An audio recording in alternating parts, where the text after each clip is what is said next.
नमस्कार, जन टीवी उत्तराखंड में आपका स्वागत है। मैं हूं आपके साथ भानु दीक्षित। सबसे पहले नजर हेडलाइंस पर।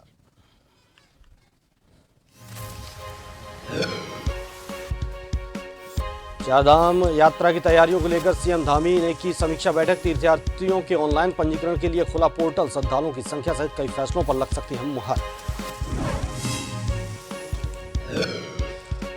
उत्तराखंड में सरकार के दायित्व के लिए जल्द ही पार्टी नेताओं के जारी होगी सूची। सीएम धामी देंगे अंतिम रूप। होली से पहले होगा आवंटन।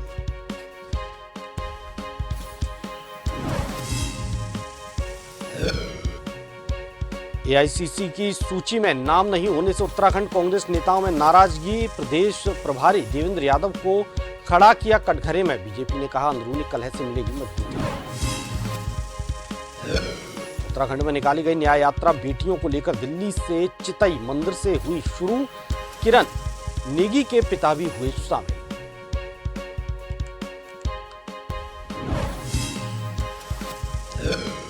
उत्तराखंड में परीक्षा भर्ती पेपर लीक घोटाले का मामला चरम पर। कैबिनेट मंत्री गणेश जोशी के विपक्ष पर बयान से गरमाई सियासत। टिप्पणी को लेकर कांग्रेस भाजपा में वार पलटवार।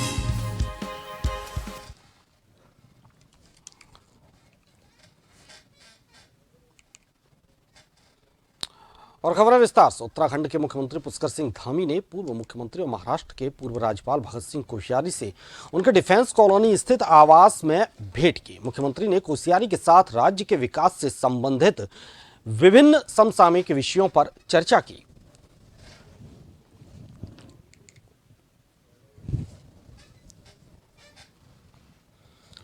विद्यालय शिक्षा विभाग द्वारा रोजगार मेले का आयोजन किया गया, जिसमें मुख्यमंत्री धामी बतौर मुख्य अतिथि पहुंचे। इस दौरान जब मुख्यमंत्री संबोधन करने लगे तो उन्होंने विपक्ष पर तीखा प्रहार किया। सीएम धामी ने साफ कहा कि मैं सीबीआई जांच कराने के लिए तैयार हूं जो परीक्षा घोटाले हुए हैं, लेकिन मैं ये फैसला तब लूंगा जब कैलेंडर के हिसाब से तमाम भर्तियां पूरी हो जाएंगी। सीबीआई सीबीआई सीबीआई, जिस सीबीआई के लिए देहरादून के सड़कों पर प्रदर्शन करते हैं, दिल्ली में प्रदर्शन करते हैं, कहते हैं कि सीबीआई पर हमें भरोसा नहीं है क्योंकि वो हमारी पार्टी के सर्वोच्च नेता के खिलाफ कार्रवाई कर रही है। अरे भाई, जब आपको सीबीआई पर भरोसा ही नहीं है, आप पूरे देश में प्रदर्शन कर रहे हैं, उत्तराखंड में आपको सीबीआई की क्या आवश्यकता पड़ती। मुख्यमंत्री की अध्यक्षता में चारधाम यात्रा की तैयारियों की समीक्षा बैठक समाप्त हो गई है। इस साल अप्रैल में होने वाली चारधाम यात्रा बाकी तैयारियों के साथ साथ सबसे बड़ी चुनौती जोशीमठ आपदा है, जिसके लिए बैठक में बीआरओ और आपदा प्रबंधन विभाग को निर्देश दिए गए हैं। दरअसल इस साल अप्रैल में शुरू होने वाली चारधाम यात्रा में राज्य सरकार के सामने सबसे बड़ी चुनौती जोशीमठ आपदा है, क्योंकि चारों धामों में से एक बद्रीनाथ धाम की यात्रा जोशीमठ से होकर गुजरती है। ऐसे में जोशीमठ आपदा को देखते हुए राज्य सरकार ने बीआरओ की एक टीम को 24 घंटे जोशीमठ में तैनात करने का निर्णय लिया है, जबकि आपदा कंट्रोल रूम पूरी यात्रा के दौरान बनाया जाएगा, जो किसी भी आपदा के खतरे को देखते हुए वहां सुरक्षा इंतजामों की व्यवस्था के लिए तैनात रहेगा।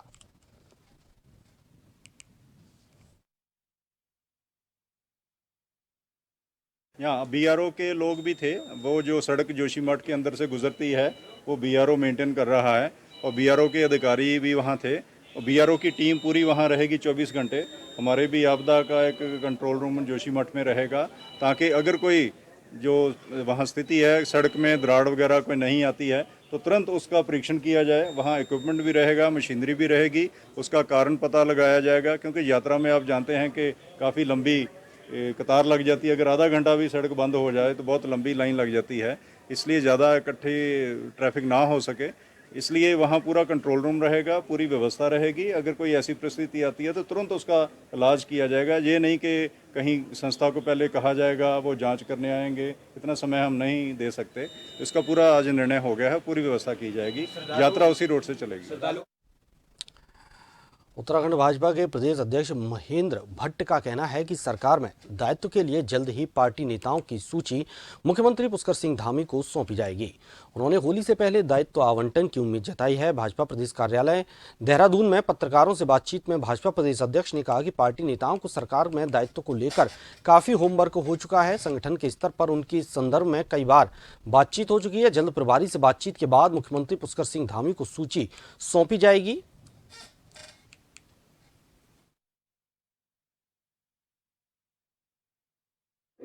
लगभग अंतिम चरण में है और हमारे प्रभारी 24-25 तारीख को दुष्यंत गौतम जी आ रहे हैं एक बार उनसे चर्चा के बाद, और मुझे लगता है बहुत जल्दी दायित्व जो प्रमुख कार्यकर्ताओं को वो दे दी जाएगी।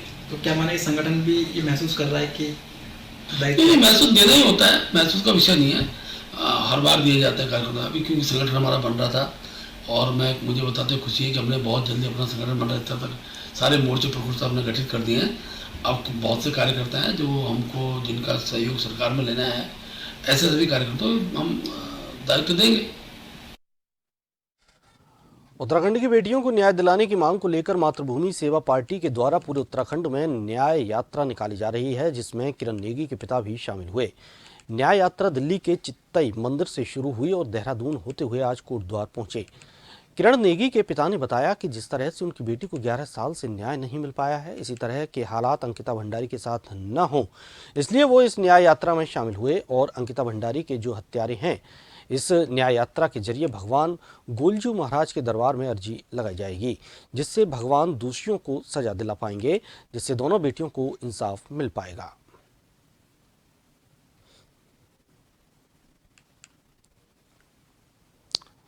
एआईसीसी की सूची जारी होने के बाद प्रदेश कांग्रेस के नेताओं में सिर फुटब्बल की स्थिति पैदा हो गई है।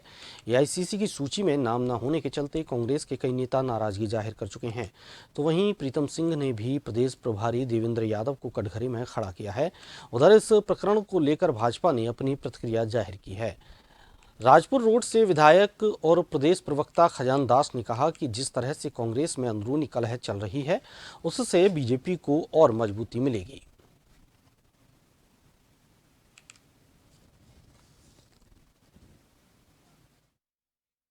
अगर कहा जा सकता है तो कांग्रेस पार्टी का आंतरिक मामला है। किसको उन्होंने सूची में रखा है, किसको सूचीबद्ध नहीं किया है, ये उनके ऊपर डिपेंड करता है। किंतु कुल मिलाकर के जो मैसेज गया वो भारतीय जनता पार्टी इससे और मजबूत होगी। जिस तरह से उन्होंने अपने आप ही स्टेटमेंट दे रहे हैं उनके नेता लोग, जो कह रहे हैं, जैसे कि मदन बिष्ट जी का, माननीय विधायक जी का बयान जो पड़ा है, उन्होंने कहा कि वही जिता लेंगे। तो वही जिता लेंगे मतलब इसका मतलब है कि भारतीय जनता पार्टी के कार्यकर्ताओं का मनोबल भी बढ़ेगा। और जनता सब जानती है कांग्रेस कहीं नहीं टिक पा रही है आने वाले समय में। अभी चाहे नगर इकाई का चुनाव हो और चाहे आने वाले 24 में चाहे अपने लोकसभा के चुनाव हो, इसमें भारतीय जनता पार्टी उभर करके आई है। और भारतीय जनता पार्टी का एक इतिहास भी रहा है कुल मिलाकर के कि जो ये 5 सीटें उत्तराखंड में भारतीय जनता पार्टी की जोड़ी में जाएगी।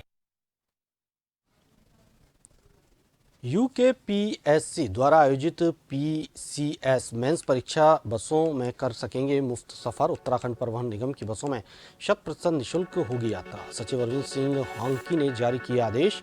23 फरवरी से 26 फरवरी तक आयोजित की जा रही है पीसीएस मेंस की परीक्षा।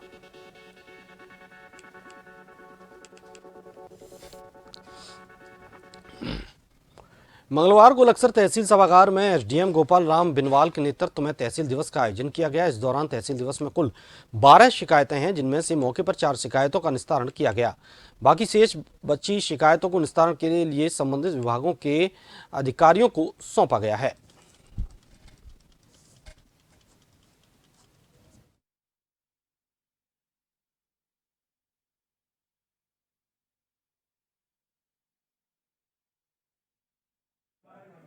आज के तहसील दिवस में अभी तक 12 शिकायतें प्राप्त हुई हैं। अभी भी पौन घंटे का समय भी बचा हुआ है और शिकायतें आने की संभावना है। जहां तक शिकायतें कम आने का प्रश्न है, लगातार लोगों के द्वारा ऑफिस में भी शिकायतें अपनी प्रेषित की जाती है। और इसके अतिरिक्त एक काफ़ी लंबे 2 माह से हर गांव में जाकर के चौपाल कार्यक्रमों का भी आयोजन किया जा रहा है। तो लोगों की समस्या मौके पर वहाँ पर भी निस्तारित की जा रही है। तो निश्चित रूप से कहीं ना कहीं लोगों की जो समस्या है उनका निराकरण हो रहा है, ऐसा मैं मानता हूँ। जोशीमठ से गुजरती है बद्रीनाथ नेशनल हाईवे। जिस बद्रीनाथ नेशनल हाईवे पर करीबन 20 फुट के आसपास गहरा गड्ढा बना हुआ था, जिस गड्ढे को लेकर हमारे चैनल के द्वारा इस खबर को प्रसारित किया गया, जिसके बाद 24 घंटे के भीतर बीआरओ ने तुरंत कड़ी कार्रवाई की और उस 20 फीट से अधिक गहरे गड्ढे को तुरंत भर दिया। आपको बता दें कि जहाँ पर यह गहरा गड्ढा बना था उस जगह का नाम छावनी बाजरा गांधीनगर वार्ड है और इसी जगह पर बद्रीनाथ नेशनल हाईवे पर करीबन 20 फीट से अधिक गहरा गड्ढा बना हुआ है, जिस कारण इस जगह पर काफ़ी खतरा बना हुआ था। इस बद्रीनाथ नेशनल हाईवे पर आए दिन हजारों की तादाद में वाहनों की आवाजाही होती रहती है, जहां खतरा ज़्यादा है।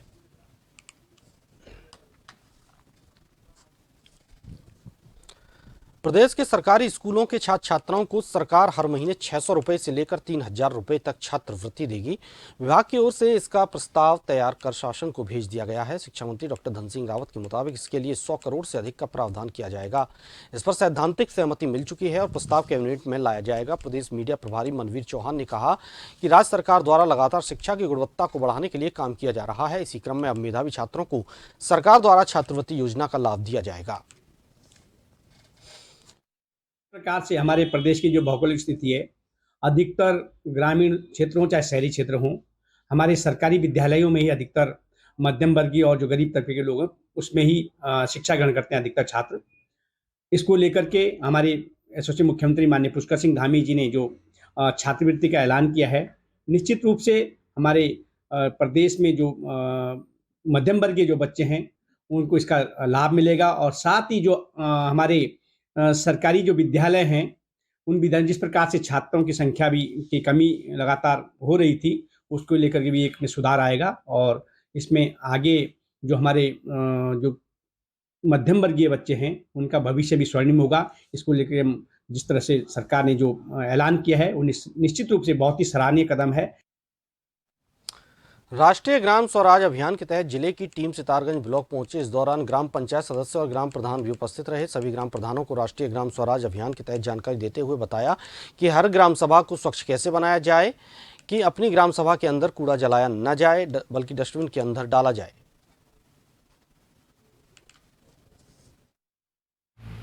के तहत आज हमारी ये जो ब्लॉक सभागार है इसमें क्षेत्र पंचायत सदस्य प्रधान और चयनित वार्ड मेंबरों को लेकर एक ट्रेनिंग का कार्यक्रम रखा गया है, जिसमें ये बताया जाएगा कि कूड़े का निस्तारण कैसे करें, उसकी छटाई कैसे करें और उसका प्रबंधन कैसे करें।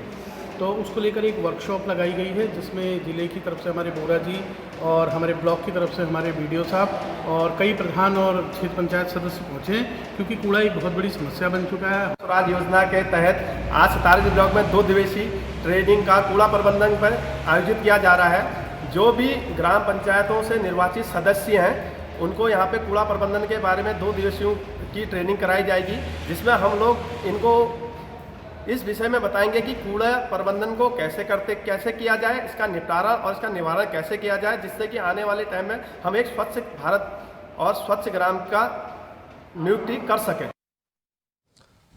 उत्तराखंड के जोशीमठ में जोगी धारा के समीप गुजरती है बद्रीनाथ नेशनल हाईवे। जिस बद्रीनाथ नेशनल हाईवे पर संबंधित विभाग के द्वारा डंपिंग जोन बनाया जा रहा है। आपको बता दें कि जिस डंपिंग जोन के चलते जोगी धारा के पास में कई वन संपदा पूरी तरह से बर्बाद हो चुकी हैं। बता दें कि डंपिंग जोन के मलबे के कारण बांज, बुरांस सहित अन्य प्रजाति के पेड़ पौधे पूरी तरह से बर्बाद हो गए हैं।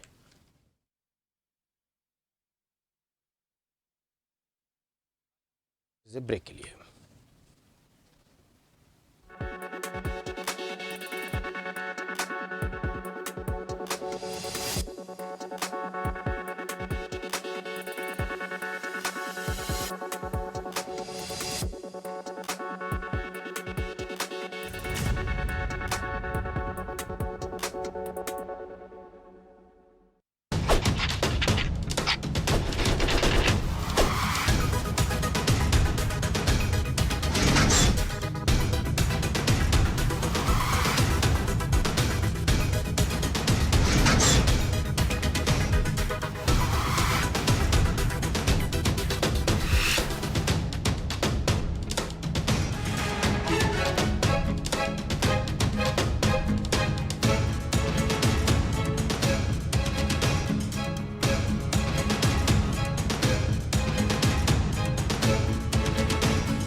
खबर जो कभी बताती है सच तो कभी कराती है एहसास। खबर जो है कुछ खास। खबर ही तो है जो कभी बनती है राजनीति से तो कभी व्यापार से, कभी आती है खेल से तो कभी मनोरंजन से, कभी खुशी से तो कभी गम से। हाँ, खबर ही तो है। खबर थमती नहीं और ना ही थमेंगे हम, क्योंकि हम हैं जन टीवी, जन जन की आवाज।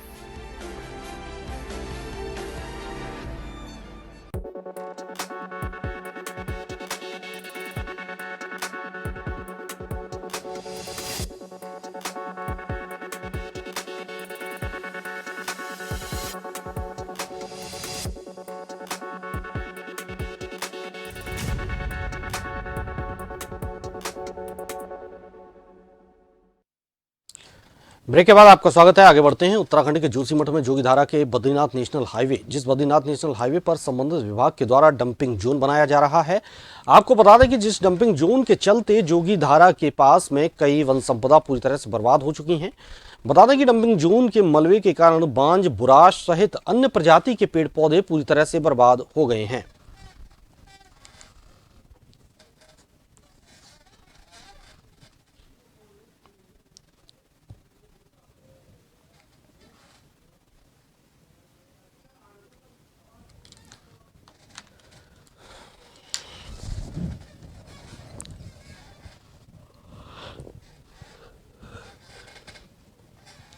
डंपिंग जोन बनाए जाने के चलते वन संपदा प्रभावित हो रही है, बर्बाद हो रही है।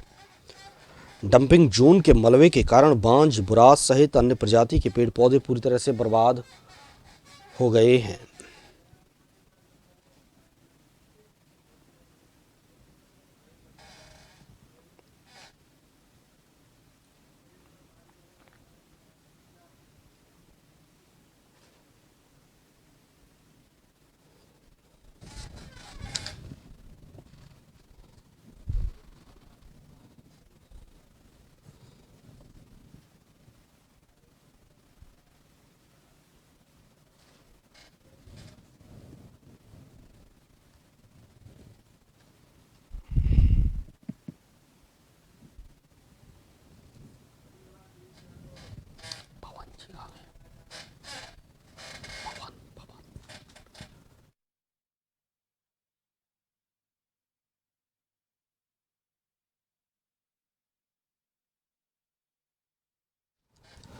तो बता दें कि उत्तराखंड के जोशीमठ में जोगीधारा के समीप गुजरती है बद्रीनाथ नेशनल हाईवे, जिस बद्रीनाथ नेशनल हाईवे पर संबंधित विभाग द्वारा डंपिंग जोन बनाया जा रहा है।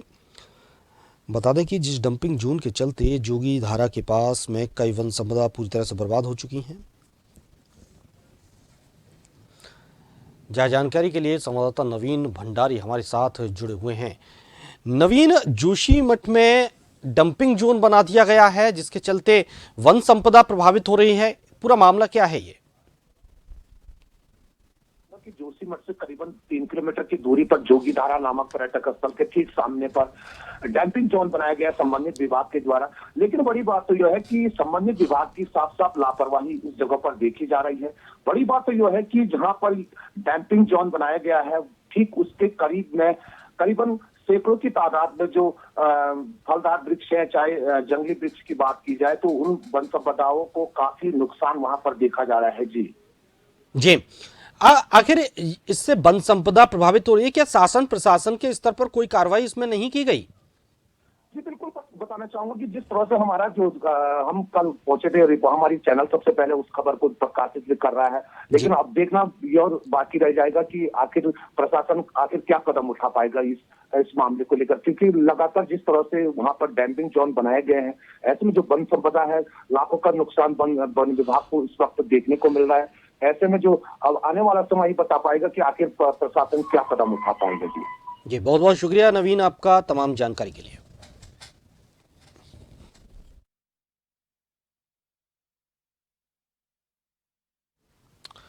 18 फरवरी को काशीपुर के प्रतिष्ठित इलेक्ट्रिकल व्यवसायी के ड्राइवर द्वारा उनकी गाड़ी को लेकर चंपत हुए मामले में काशीपुर पुलिस ने सफलता प्राप्त करते हुए फरार ड्राइवर और उसके साथी को पकड़ने में सफलता प्राप्त की है। वहीं एसपी सिटी अभय प्रताप सिंह ने बताया कि दोनों को जेल भेजा जा रहा है। इस कार्रवाई के लिए पुलिस की सफलता पर काशीपुर के व्यापारियों ने एसपी सिटी कार्यालय में पहुंचकर टीम को सम्मानित किया।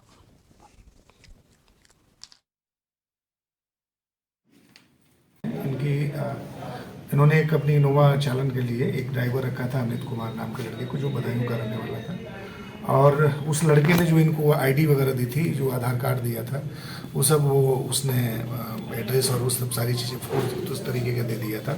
जब इनकी पत्नी को प्रिया माल लेकर के आया और पार्किंग में गाड़ी खड़ी थी, वहाँ से वो लड़का वो गाड़ी लेकर के चला गया। इन्होंने तत्काल पुलिस को सूचना दी। इसको हमने पूरी गंभीरता से लिया। तत्काल हमारी एसओजी की टीम और हमारा जो चौकी इंचार्ज बास फुरान और सब इंस्पेक्टर दिनेश परिहार, कुलदीप और जो हमारे लड़के हैं, उनकी एक टीम बना करके और सीसीटीवी कैमरे के माध्यम से गाड़ी का एक हमें रूट मिला कि ये गाड़ी किधर जा रही है। ट्रैक करते हुए जब ये लड़के हमारे बरेली तक पहुँचे तो पता चला कि ये दो लड़के हैं, अमित और एक मनीष कुमार। सितारगंज में बाइक और ट्रक के बीच भीषण दुर्घटना हो गई। आमने सामने की भिड़ंत में बाइक सवार दो लोग ट्रक की चपेट में आने से बुरी तरह से घायल हो गए। राहगीरों ने पुलिस को सूचना दी और पुलिस के द्वारा सामुदायिक स्वास्थ्य केंद्र सितारगंज में लाया गया, जहां डॉक्टरों ने घायलों की नाजुक हालत देखकर हायर सेंटर के लिए रेफर कर दिया गया। तो वहीं कैबिनेट मंत्री प्रतिनिधि उमाशंकर सामुदायिक स्वास्थ्य केंद्र पहुंचे और मरीजों का हाल जाना। ट्रक वाले ने इनको मार दिया है, मोटरसाइकिल से थे ये लोग, ट्रक वाले ने इनको मार दिया है। स्थिति इनकी नाजुक है। हमारे कार्यकर्ता वहाँ मौके पर मौजूद थे, वो लेकर के इनको हॉस्पिटल में आए और हॉस्पिटल में एडमिट करा दिया है। सारा यहाँ से जो इलाज हो सकता है वो संभव था वो इन्होंने किया है हॉस्पिटल के लोगों ने। इसके बाद इनको रिफर कर दिया है। परिवार के लोग इनको जो है बरेली लेकर के गए। परिवहन विभाग राज्य में किराए को कम करने के लिए नए विकल्प तलाश रहा है। उत्तराखंड में दूसरे राज्यों से आने वाले वाहनों पर प्रवेश शुल्क के बजाय ग्रीन सेस लगाने की तैयारी की जा रही है। इसके लिए एक सिस्टम तैयार किया जा रहा है, जिससे फास्ट टैग की तर्ज पर वाहनों से ग्रीन टैक्स कट जाएगा। परिवहन मंत्री ने बताया कि ग्रीन सेस केवल बाहर से आने वाले वाहन से ही लिया जाएगा। इसका खाका तैयार किया जा रहा है। उत्तराखंड के वाहन इससे मुक्त रहेंगे। राज्य में रोडवेज और प्राइवेट ऑपरेटरों की बसों का किराया कम करने की संभावनाएं भी तलाशी जा रही हैं। रजिस्ट्रेशन के जो हम गाड़ी पर टैक्स लगाते हैं, उनके अगर हम किराए पर टैक्स लगा रहे हैं, अगर उसको हम कम करेंगे, यात्री किराया नहीं घटेगा। दूसरा एक प्रपोजल हमारा और है, हम सारे टैक्सों को एक जगह करके हम बाहर की गाड़ियों पर जो प्रदूषण हमारे वहां फैला रही है, उत्तराखंड की गाड़ियों को छोड़ के हम ग्रीन सेस लेने पर विचार कर रहे हैं।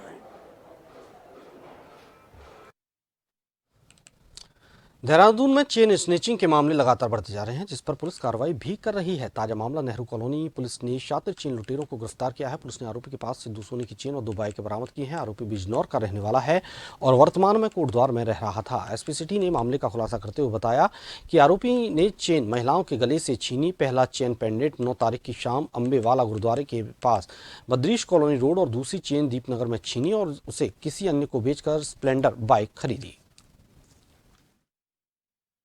थाना नेहरू कॉलोनी में एक महिला द्वारा कंप्लेंट की गई थी कि 9 तारीख को शाम को 6:30 बजे उसकी चेन लूट ली गई थी। इस संबंध में जो टीम गठित की गई थाना नेहरू कॉलोनी द्वारा, एक व्यक्ति को इसमें अरेस्ट किया गया है। नज़र हसन नाम का व्यक्ति है जो बिजनौर का रहने वाला है। इसके द्वारा 9 तारीख को यह घटना को कारित किया गया। इसके साथ ही 16 तारीख को भी इसने जो है चेन लूट की घटना की थी। ये दोनों जो लूटी हुई चेन है ये बरामद की गई है। इसके साथ ही जो 9 तारीख को इसने घटना की थी, उस उसमें जो चेन थी उसको बेच करके इसके द्वारा एक बाइक भी खरीदी गई है।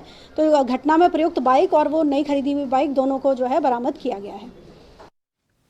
अवैध चरस तस्करी मामले में लालकुआ कोतवाली पुलिस को बड़ी कामयाबी हाथ लगी है। पुलिस ने ये सघन चेकिंग अभियान के दौरान एक अभियुक्त को गांधीनगर बिंदु खत्ता से गिरफ्तार किया है, जिसके पास से 1 किलो 390 ग्राम चरस बरामद की गई है, जिसकी कीमत लगभग 1,03,000 रुपये आंकी जा रही है। उक्त कार्रवाई करने पर एसएसपी नैनीताल पंकज भट्ट ने पुलिस टीम को 5,000 नगद पुरस्कार देने की घोषणा भी की।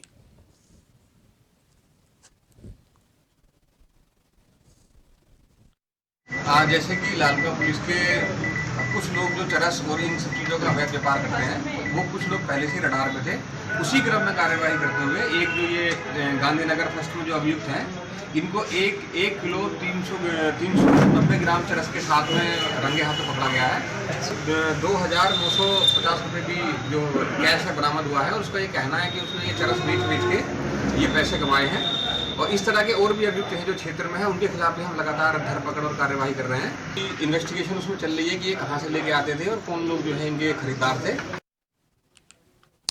खबर उत्तर प्रदेश के जनपद मुरादाबाद से है। दुकानदार और ग्राहकों में जमकर जहां मारपीट हुई, मामूली बात में कहासुनी के बाद जमकर मारपीट हो गई। गल शहीद थाना इलाके के भट्टी स्ट्रीट का ये पूरा मामला है।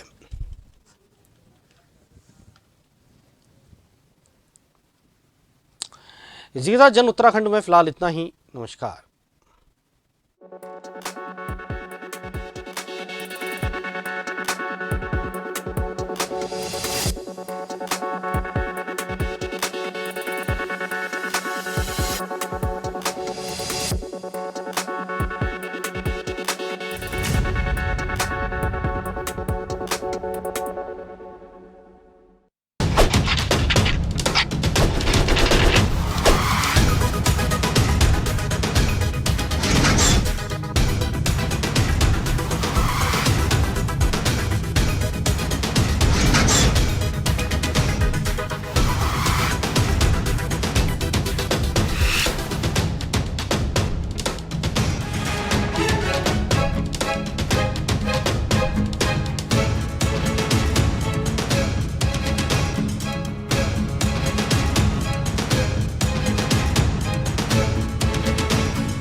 चुनौती सच को सामने लाने की, सरोकार आपकी हर खबर से, निगाह हर हलचल पर, सच के लिए हमेशा तैयार, कसौटी पर खरी हर खबर, सामना हर झूठ का, संघर्ष जनता के मुद्दों